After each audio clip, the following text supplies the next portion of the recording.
학생 여러분 안녕하십니까? 화장실 잘 갔다 오셨나요? 잠시 뒤에 거기 풀어볼게요. 14번 문제부터 25번 문제까지니까 한 10문제 되고요. 설명하는 것까지 합쳐서 한 20분에서 30분 정도니까 좀 지루하지 마시고요. 조금 쉬엄쉬엄 하십시다. 한꺼번에 50분을 수업해도 되는데요. 그럼 여러분들의 인내력을 제가 시험하는 거죠. 그래서 잠시 쉬셨다가요. 여러분들은 보실 때는 잠시 중단해 놓으시고요. 가서 애니팡 한번 하시고 오셔도 됩니다. 물론 10분 이상은 하지 마세요. 애니팡은 3, 4분이 딱 좋아요. 자, 14번 문제 보겠습니다. 그림은 사람의 호흡, 운동, 원리를 알아보기 위한 실험장치다. 실험장치에 대해 설명을 할게요. 좀 적으셔도 돼요. 유리관은 이거는 사람의 기관지예요. 내려오는 건 기관지. 유리관 내부 이 부분은 사람의 이 가슴 쪽이죠. 가슴이고요. 여기 달려있는 고무풍선은 허파예요. 여기 폐예요.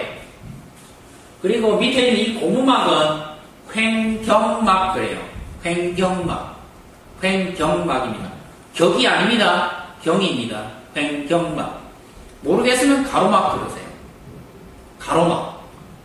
가로막은 수누리 말이고요. 횡경막은 한자 말입니다. 제 조카 녀석이 횡격막 그랬었다 틀렸어요. 격이 아니고 경이에요. 횡경. 경수야, 놀자, 경아야, 경미야. 근데 그 경입니다. 아시겠죠? 횡경막입니다. 격막이 아니에요. 밑으로 이렇게 잡아 당기면, 콩풍선 밑으로 잡아 쫙 당기면, 이 안이 공간이 넓어져요. 공간이 넓어진다는 얘기는 압력이 줄어들죠. 부피가 팽창하면 압력이 줄어들어요. 그럼 어떻게 됩니까? 이 안에 있는 풍선이 빵빵해져요. 이게 보이는 법칙이에요. 이거 알고 보면. 위로 이렇게 밀어 올리면 어떻게 됩니까? 부피가 감소해요. 부피가 감소한다는 얘기는 압력이 커진다는 얘기거든요. 그럼 이 안에 있는 이 고무 풍선이 쭈그러들어요. 그럼 늘어났다 줄어들었다 늘어났다 줄어들었다 하는 얘기는 숨이 들어갔다 나갔다 들어갔다 나갔다. 다른 말로 뒤집으면 공기가 들어갔다 나갔다 하는 거예요. 다른 말로 뒤집으면 우리가 숨쉬는 허파는 자기가 숨쉬는 게 아니에요. 누가 숨쉬는 거라고요? 횡경막이 숨쉬는 거예요. 횡경막이 내려갔다 올라갔다 내려갔다 올라갔다 그래요. 내려갔다 올라갔다 내려갔다 올라갔다. 횡경막이 안 되면 자 여러분 해보세요. 횡경막은 가슴하고 배를 나누는 거예요. 표현이 좀 민망해 어쩔 수 없어요. 제 가슴 보이죠? 가슴에 이렇게 보면 갈비뼈가 만져지는데 이 갈비뼈하고 여기 보면 요 사이 이렇게 가로질러 있어요. 이렇게 가로질러 있는데 요 위가 가슴이고요. 밑은 배입니다. 이 녀석이 모르겠으면 자 이러고 있다가요. 드세요. 하루 이렇게 드시면 횡경막이 밑으로 내려가요. 숨이 그럼 들어갑니다. 올리면 나오고요. 예, 이 운동은 같습니다. 횡경막. 답을 해볼게요. 고무막을 아래로 잡아서 당겼을 때는 현상에 당겼을 때 나타나는 현상에 대한 설명으로 옳은 것은 잡아 당기면 숨이 들어온다 그랬죠. 유리관을 통해 공기가 들어온다. 이 답이 요거예요. 밀리면 어떡합니까? 내쉬면 밀어 올리면 나가요. 잡아 당기면 들어갔다 나갔다 들어갔다 나갔다. 자, 저거 누가 한다고요? 저 횡경막, 저 숨쉬기 동안 누가 한다고요? 코파에는 근육이 없어요. 근데 누가 한다고요? 횡경막 하는 겁니다. 요거, 자, 요걸 또 볼까요? 15번 문제. 이건 뭔 파동입니까? 용수철을 이용하여 만들어진 파동의 일부이다.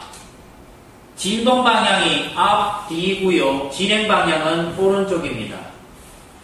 빽빽하게 새카만 부분을 밀이라 그러고요. 듬성듬성한 부분을 소라 그럽니다. 새카만 부분, 용수철이 모여있는 부분을 밀이라 그러고요. 듬성듬성한 부분을 소라 그럽니다. 밀소, 밀소 되어 있습니다. 이건 종파입니다. 기억하세요. 제가 수업 시간에 해준 얘기 기억하세요. 종파는 칠판에 나타내기가 참 힘들다라고 그랬어요. 이렇게 그려야 되는데 빽빽한 곳이 밀이고요. 듬성듬성한 곳이 소입니다. 빽빽하다 밀집되어 있다 소 한자 말입니다. 듬성듬성하다 듬을 소자입니다. 밀소가 되어 있으면 종파입니다. 나란합니다. 우리 지진파 중에서 S파입니다. 종파에 해당됩니다. 맞습니다. 파동의 진행 방향과 진동 방향이 수직이다. 이거는 횡파죠. 같은 종류의 파장에 지진파에 P파가 있다. P파가 아니고 S파라고 그랬죠, 제가. 답이 몇 번밖에 없어요? 기억입니다. 종파의 모양입니다. 밀소 진행되는 것은 전부 종파입니다. 무슨 파라고요? 종파입니다.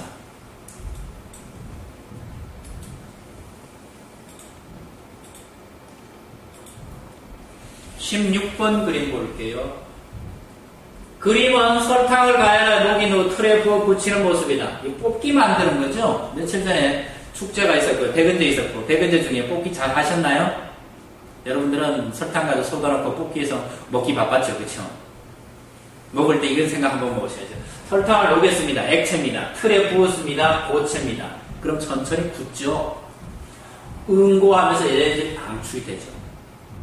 응고하면서 열렌질이 방출이 된다는 얘기는 뽑기를 따뜻할 때 먹으면 맛있어요. 하지만 식으면 좀 써요.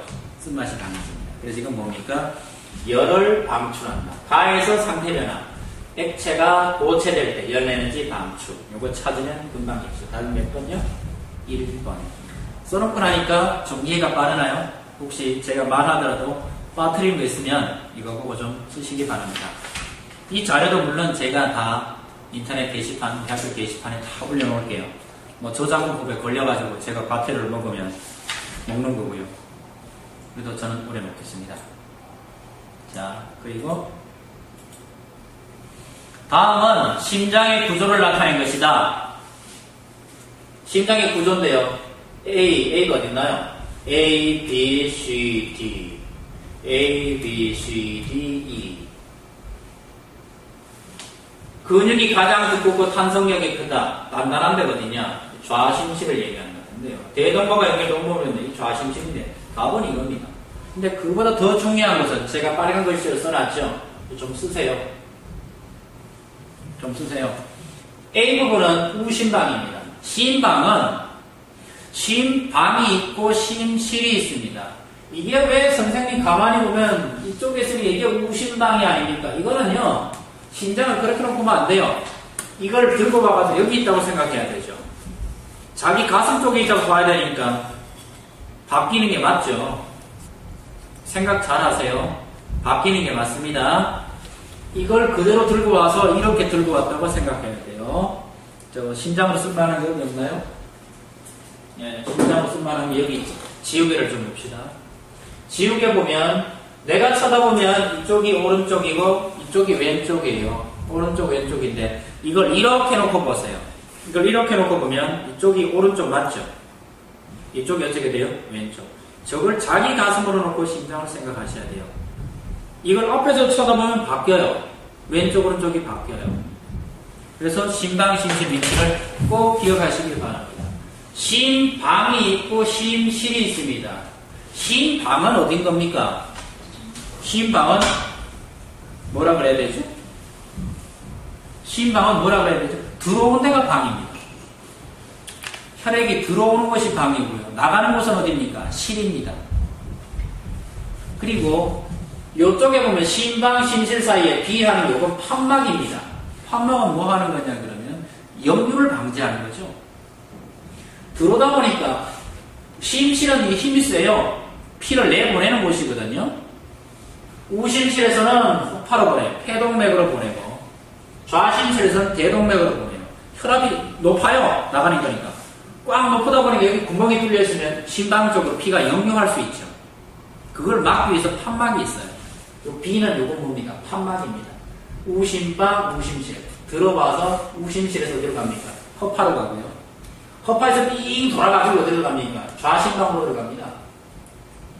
좌심방에서 밑으로 내려가고 좌심실에서는 여기 또 펌프질을 가지고 어디로 보냅니까? 대동맥으로 보내죠. 그래서 이렇게 순환된 걸 제가 좀 적어봤어요. 허파라고 하는 것은 우심실에서 시작해서 폐동맥, 허파, 폐정맥, 좌심방으로 들어갑니다. 허파라고 하는 것은 우심실에서 시작해서 우심실, 심실이 나가는 데라고 그랬죠, 제가. 근육이 좀 단단해요. 우심실, 폐동맥, 허파, 폐정맥, 좌심방으로 들어가고요. 좌심방에 온 피는 흘러서 좌심실로 가서 체심이 우리 몸으로 다 들어가요. 좌심실에서 대동맥, 동맥, 모세혈관 거쳐서 정맥, 폐정맥 다시 해서 들어갑니다. 우심방으로 들어가요. 우심방에서는 밑으로 내려가면 우심실이 있죠. 그러니까 허파를 한번 갔다가 어디로 가요? 허파를 한번 갔다가 갔다 온 피가 다시 온몸을 한번 가고 그리고 왔다 갔다 하면서 뭘 합니까? 이산화탄소 내보내고요. 산소 받아오는 거죠. 이걸 순환계라고 그럽니다. 물론 이 잡다한 거는 참고로 알아두시고요. 중학교 1학년 과정에서는 요 이름 정도는 알아두세요. 이름 정도는 꼭 알아두세요. 이름 정도는 꼭 알아두시기 바랍니다. 요거는 뭐 중요하다 그러면 중요한 거지만 요거는 상식선에서도 생각할 수 있는 문제니까요. 꼭 아마 알아두시고요. 물론 우리 교과서에는 요대에서는 안 나왔어요. 교과서가 한 10여 종 있다 그랬어요. 제가 10여 종 중에 이 모든 내용을 다 쓰면 책이 뭐 백과사전까지 두꺼워져요. 그러다 보니까 꼭 필요한 것만 저작자들이 골라서 썼는데 우리 저자들은 요걸 빼놨어요. 그래도 한번 읽어보시고 확인하시기 바랍니다. 자, 또 한번 또 볼까요? 좀 어렵죠? 요것도 우리 교과서에는 없는 내용입니다. 그래도 초등학교 때 요 비슷한 게 있었어요. 이게 어디냐 그러면 신장이에요. 신장.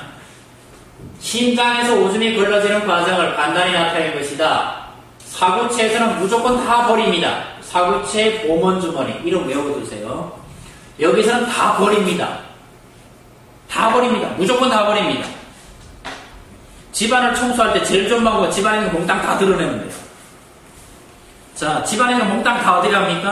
아파트 같은 여러분들이 사는 집에 아파트라고 그러면 집안에 뭐 가구를 몽땅 다 버려요.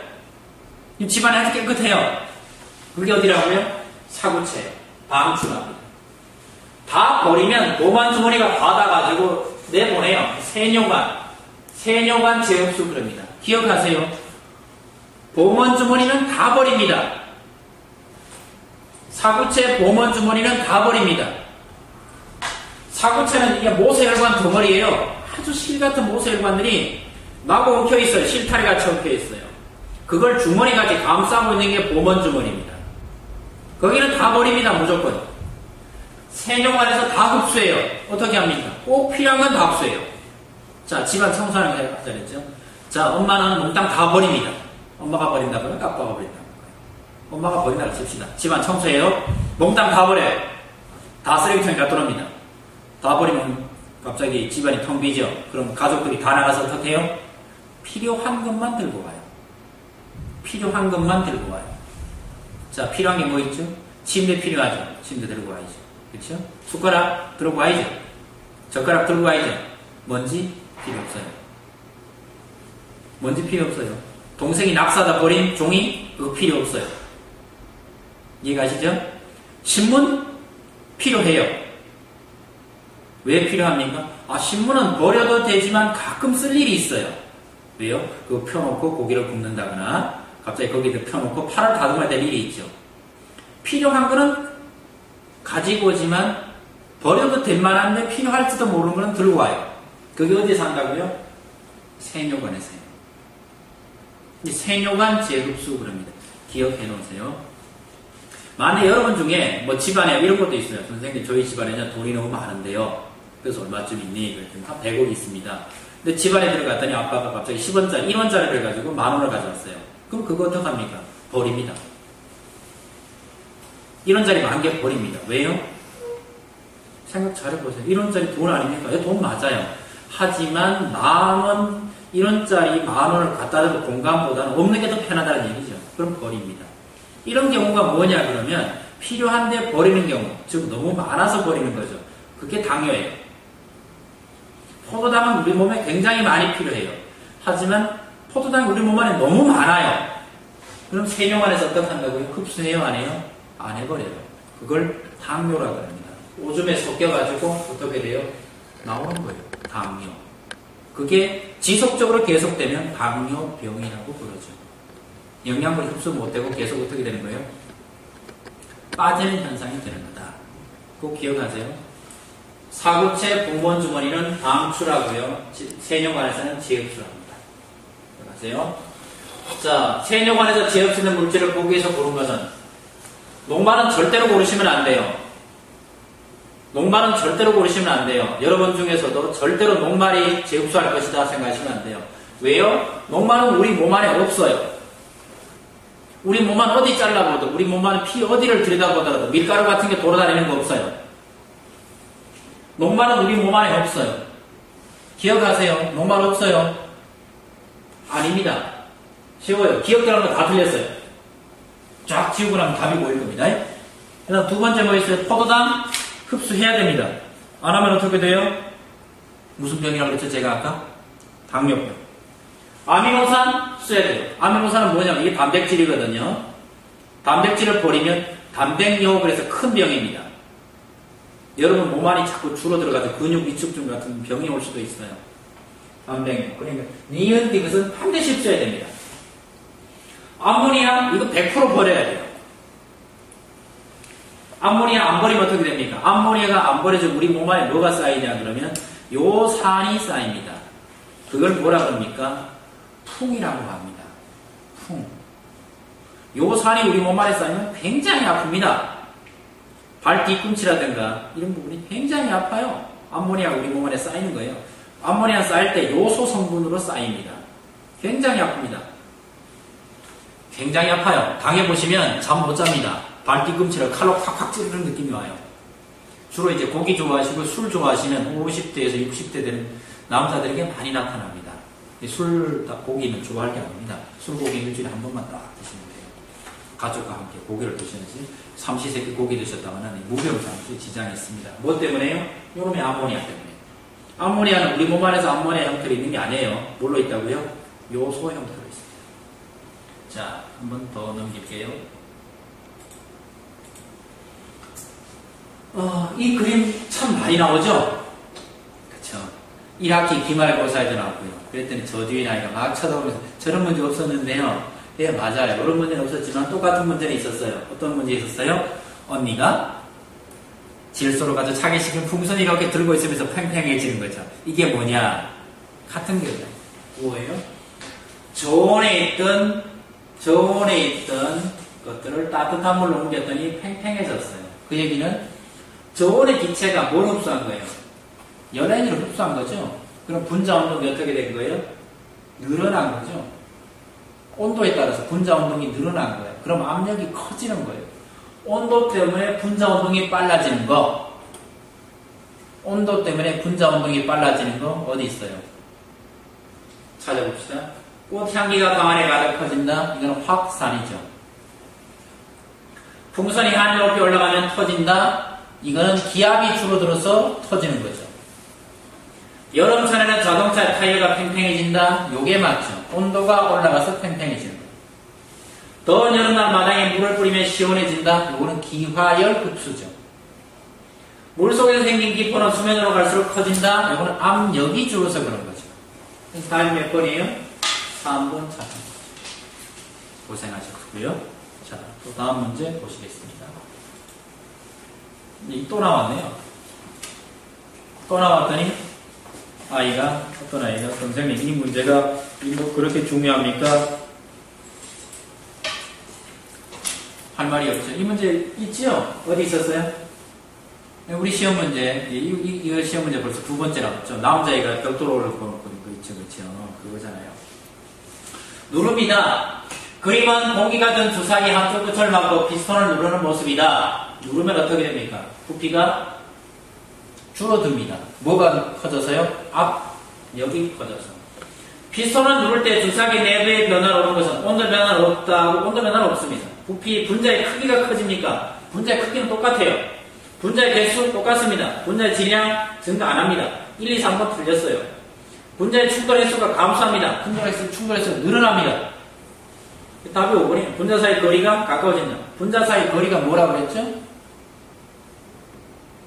분자와 분자 사이 거리가 뭐라고 그랬죠? 부피라고 그랬죠. 분자와 분자 사이의 거리가 짧으면 부피가 줄어든다. 분자와 분자 사이의 거리가 커지면 부피가 늘어난다. 라고 그랬죠. 여러분도 많이 늘었어요, 이제. 자, 다음 문제 볼게요. 제가 좀 깨알같이 21번. 소리에 대한 설명으로 옳지 않은 것은 소리는 물속에도 전달된다. 예, 됩니다. 싱크로나이즈 하시는 수영 선수들도 물속의 소리가 잘 들립니다. 반사가 굴절이 된다. 예, 잘 돼요. 돌고래는 이거 가지고 먹이를 잡습니다. 진공에서 더 빨리 전달된다. 소리는 진공에서 전달이 안 됩니다. 물속에서 물체 진동이 발생한다. 맞고요. 높은 소리에서 진동수가 크다. 맞습니다. 자, 뭐라 그랬냐면 소리는 종파입니다. 소리는 종파입니다. 밀도가 클 때 잘 됩니다. 탄성파라고 그럽니다. 탄성이에요. 탄성이라는 얘기는 뭐라 그랬죠? 갔다 오는 게 탄성이라고 그랬죠. 기억나시나요? 갔다 오는 게 탄성. 고무줄 어떻게 돼요? 잡아당기면 제자리 돌아오죠. 이것도 똑같죠. 밀소니까 이거 제자리 갔다 돌아오고 멀리 갔다 돌아오고 이거예요. 그래서 탄성파라고 그럽니다. 파동은 진동수 곱하기 파장입니다. 이거는 빼도 되고요.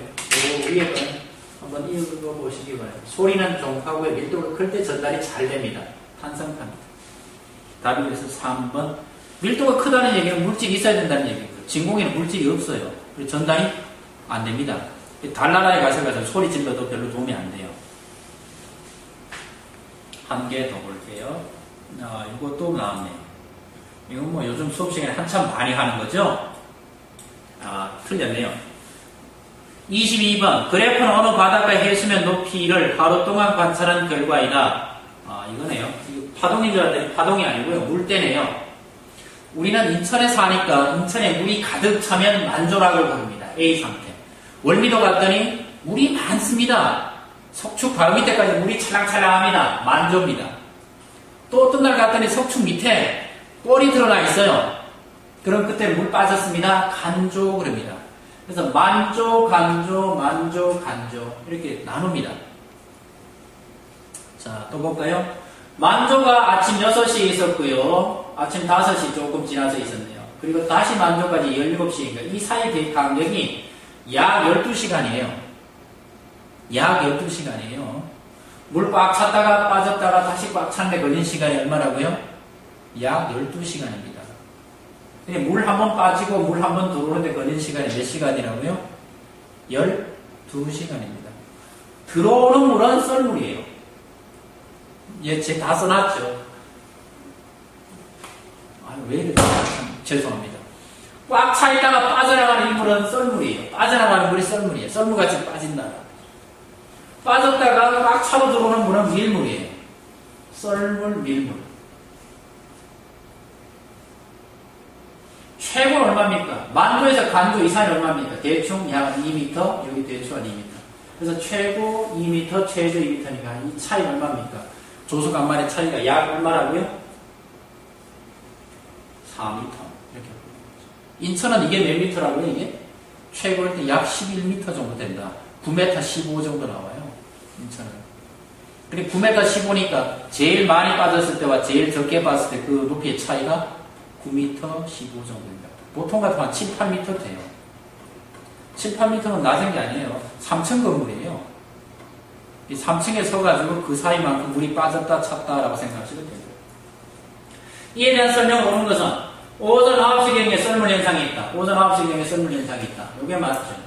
하루에 한 번씩 해수면이 높아졌다 낮아진다. 하루는 24시간이니까요. 요 주기가 제가 얼마나 그랬죠? 12시간이면 하루에 2번 있어요. 밀물하고 썰물이. 그렇게 꽉 찼다 꽉 차는 게 하루에 2번씩 있다 생각합니다. 이날 해수면 높이 차는 1m가 아니고 얼마나 그랬죠 제가? 4m. A에서 B까지 걷는 게 18시간이네. A에서 B 몇 시간 걸린다 했어요 제가?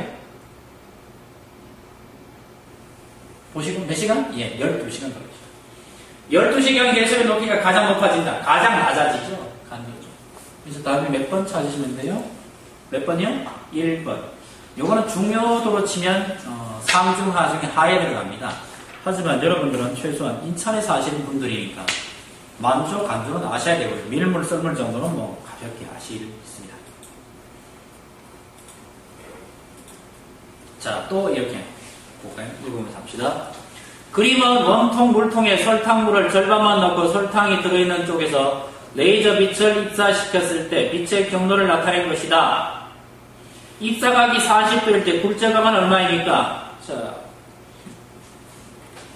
공기, 설탕. 공기도 빛을 전달하는 물질이고 설탕도 빛을 전달하는 물질입니다. 그래서 공기와 설탕을 매질이라고 합니다. 한자 적으세요. 공기와 설탕은 둘 다 빛을 전달할 수 있으니까 얘들을 뭐라 그런다고요? 매질이라고 합니다. 공기는 기체고요. 설탕은 액체입니다. 매질의 경계면에서 빛은 굴절 반사를 합니다. 매질의 경계면에서 빛은 굴절과 반사를 합니다. 기억하세요. 매질의 경계면, 즉 공기와 물의 경계면에서 굴절도 하고 반사도 합니다. 그 경계면에 수직인 선을 그어서 그걸 법선이라고 부릅니다. 이게 기준선입니다. 법이 기준이거든요. 법선을 그었습니다. 굴절하는 것은 달라지지만 반사하는 것은 반사 법칙이라는 법칙이 있어요. 법칙은 예외가 있어요? 없어요? 없어요. 입사각은 반드시 반사각과 같습니다. 입사각이 40도입니다. 그럼 반사각 40도예요. 뭘 끼고 40도예요? 법선을 끼고 40도입니다. 기준선을 끼고 40도라는 이야기입니다. 모든 물질에서 다 적용됩니다. 매질의 경계가 뭐든지 관계없이 반사는 반사 법칙 따라갑니다. 기억하세요. 반사는 제멋대로 다 틀렸습니다. 반사는 반드시 반사 법칙을 지킵니다. 굴절은 매질이 뭐냐에 따라서 달라집니다. 그래서 굴절 법칙이란 건 없어요. 굴절은 그때 달라요. 근데 중요한 거는 여기 굴절은 역시 굴절 각이 얼마냐고 그러면 무슨 선? 법선과 이르는 각이 굴절 각입니다. 여기서는 60도네요. 여기서는 40도였지만 여기서는 60도입니다. 그래서 굴절각을 구하시오. 60도입니다. 60도씨가 아니고 60도예요. 그냥 온도가 아니고 60도입니다. 60도. 굴절각, 입사각이 커요? 굴절각이 커요? 굴절각이 크죠. 굴절각이 크다는 얘기는 공기 중에서 빛이 더 빠릅니다. 물속보다가. 실제로 더 빨리 갑니다.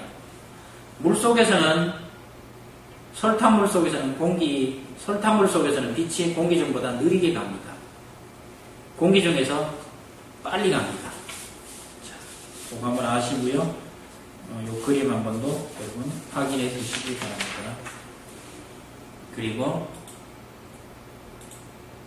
1학년 나오면 꼭 이렇게 현미경 한번 나오죠. 나와야 이렇게죠. 여러분도 중간고사 이 현미경 시험 봤어요. 근데 여러분이 거의 다 안 틀렸죠. 안 틀린다고 그러면 벌써 다 까먹었을 거예요. 왜냐고요? 제가 여러분이 두뇌를 보고 뭐라 그런지 아시잖아요. 벌써 다 까먹었어요. 배율 어떻게 합니까? 그때 한번 해봅시다. 그림과 같이 배율이 10배, 접안렌즈 10배, 40배의 대물, 10 곱하기 40, 확대된 상의 배율 구하라. 배율은 10 곱하기 40, 배율은 접안렌즈 곱하기 대물렌즈입니다. 접안렌즈가 10, 대물렌즈가 40, 10 곱하기 40 얼마 돼요? 400, 이 400 됩니다. 배율은 눈 접안렌즈 곱하기 대물렌즈예요. 그거 곱하면 돼요. 곱하기는 할 줄 아니까 둘이 곱한다라고 기억하시고요. 한 번 좀 더 올려보세요. 떠올려보세요. 옛날에 내가 뭐 했나. 자, 이것도 시험 문제 많이 나왔던 건데 나오죠. 이게 마지막 문제죠. 오늘은 여기까지 하고요. 좀 쉬었다가 다음 시간에 또 2010년 거 풀어볼게요. 자, 25번 문제. 그래프는 고체 상태의 어떤 물질을 가했을 때 시간에 따른 온도 변화를 나타낸 것이다. 고체를 여기 끓였대요. 그랬더니 여기는 고체고요. 그랬더니 첫째 평평한 부분이 나타나요. 그래서 17도에서 여름이 녹는 거예요. 여기서 융해. 여기서 쭉 올라갑니다. 그래서 액체가 데워지는 거예요. 몇 도까지 데워집니까? 118도까지 데워져요. 여기서 뭐합니까? 기화가 일어납니다. 그래서 고체, 액체 상태 변화하고요. 액체가 됐고요. 여기는 기체로 상태 변화합니다. 다음과 같은 현상이 일어나는 온도를 구해라. 열을 가해도 온도가 올라가지 않는다. 액체에서 기체로 상태 변화가 된다. 액체에서 기체가 된다. 액체에서 기체가 된다는 얘기는 온도가 상당히 높은다는 얘기죠. 그래서 몇 도를 찾으면 됩니까? 118도를 찾으면 됩니다. 기화되는 온도가 몇 도냐? 이런 얘기입니다. 118도입니다. 자, 다시 1번인데 고생하셨고요. 여기까지 하시면 2010년 놓게 됐습니다. 앞으로 11년, 12년, 앞으로 잘라서 하니까 제가 4번 수업을 더 해야 되겠죠. 꼭 풀어보시고요. 여러분들이 풀어보시고요. 정답은 동그라미 친 걸로 확인을 좀 해보세요. 자꾸 읽으세요. 모르겠으면. 자꾸 들으시고요. 여러분들이 다 공책이나 그것을 옮겨 적어놨다가 읽어보세요. 여러분의 기억력이 그렇게 좋지 않다는 것도 압니다. 꼭 복습하시고요. 예습보다 저는 복습을 원하는 사람입니다. 복습하셔가지고 좋은 결과를 얻길 바랍니다. 힘내시고요. 수고하셨습니다. 다음 시간에 뵙겠습니다.